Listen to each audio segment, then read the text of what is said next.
And Young Buzz. Welcome back to the channel where we break down everything happening in the K-pop world. And today, we need to talk about one of the smoothest, most consistent vocal kings of K-pop, EXO's Baekhyun, who's officially back and already breaking records. His brand new solo mini-album Essence of Reverie just dropped, and both the album and its title track Elevator are topping iTunes charts around the world. We're not just talking a couple of countries here. By 3 p.m. KST on May 20th, just a day, after release, Essence of Reverie had hit #1 on iTunes top albums in at least 24 different regions. That's Brazil, Chile, Argentina, Indonesia, Poland, Singapore, Hungary, the Philippines. And that's just part of the list. Meanwhile, the title track Elevator reached #1 on iTunes top songs in 14 regions, including Colombia, Laos, Paraguay, Saudi Arabia, and Vietnam. That's global impact. Baekhyun didn't just make a comeback, he made a statement. And honestly, are we even surprised? This man has been in his solo bag since City Lights. Remember Delight? That album was candy-coated R&B perfection.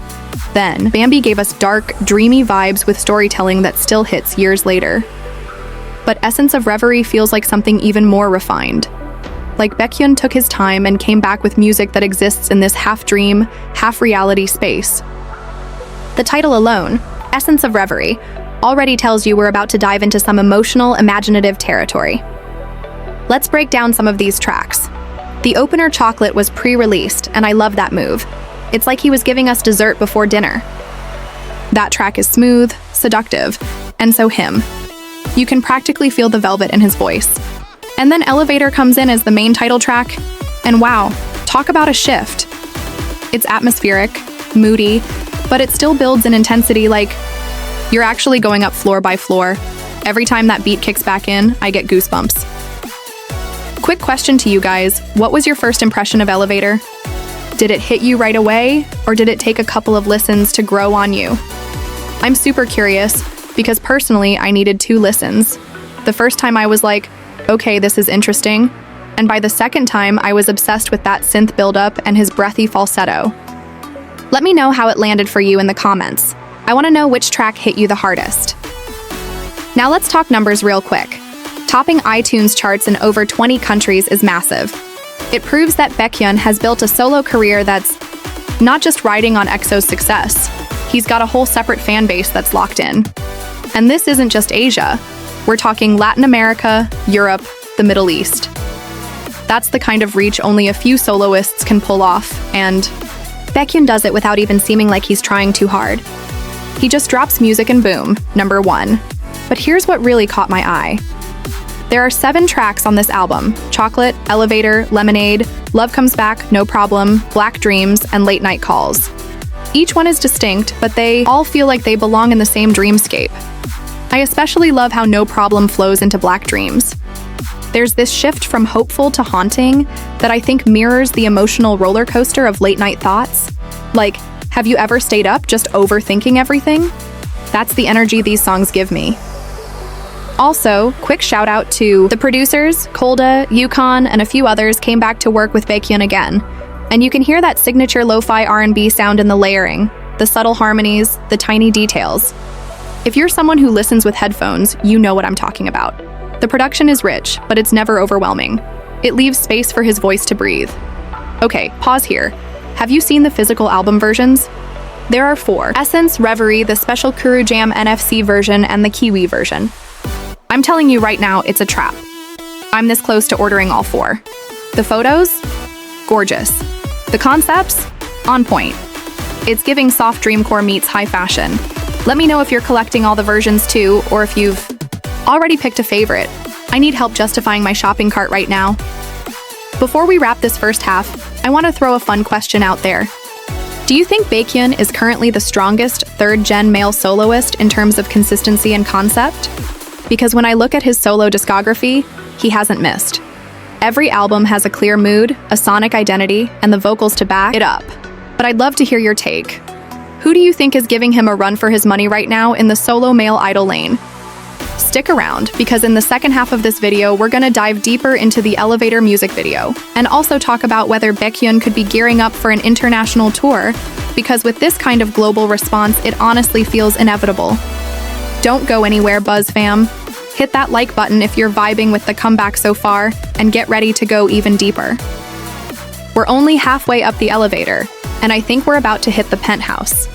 All right, Buzz fam, if you've made it this far, you're clearly just as locked into Baekhyun's Essence of Reverie era as I am. Now that we've talked chart domination and the sound of the album, let's dive into the visual side, specifically the elevator music video. Because wow, there's a lot more going on here than just good lighting and sharp outfits. First off, the aesthetic: dreamy, surreal, and oddly intimate. We see Baekhyun in these half-lit spaces that almost feel like they exist between worlds.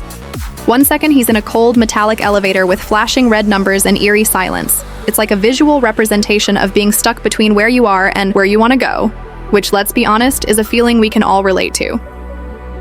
I picked up on a lot of symbolic moments too. Like the shot where he's staring at his reflection in the elevator mirror. It gave me that whole trapped with your own thoughts vibe. And I have to say, as someone who's watched his journey from EXO's debut to now, Baekhyun's growth as a performer is so satisfying to watch. He's always been charismatic, but now he feels intentional. Every note, every glance, every movement, it all has purpose. He's not just performing anymore, he's storytelling. So here's a question for you. Do you think this is Baekhyun's most mature era yet? Or do you still hold Bambi or Delight as peak Baekhyun? Personally, I think this might be the most refined version of him we've seen. Not necessarily the flashiest, but definitely the most emotionally grounded.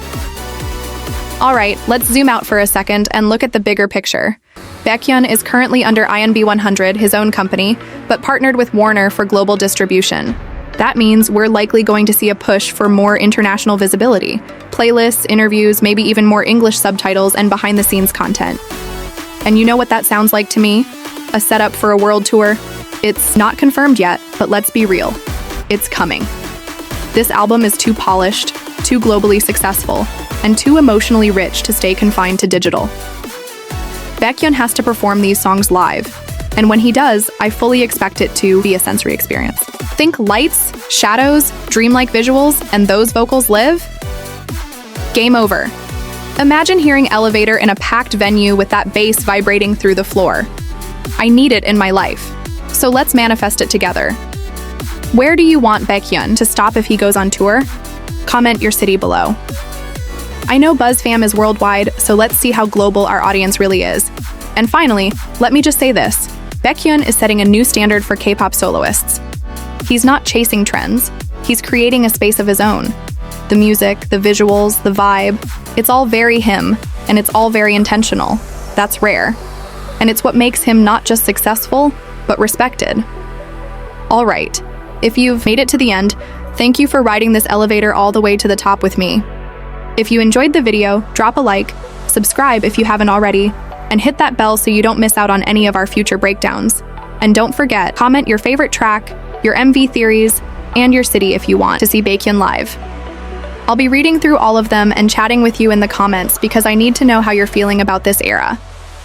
This has been Annyeong Buzz, and I'll see you in the next one. Keep streaming, keep vibing, and as always, stay buzzing.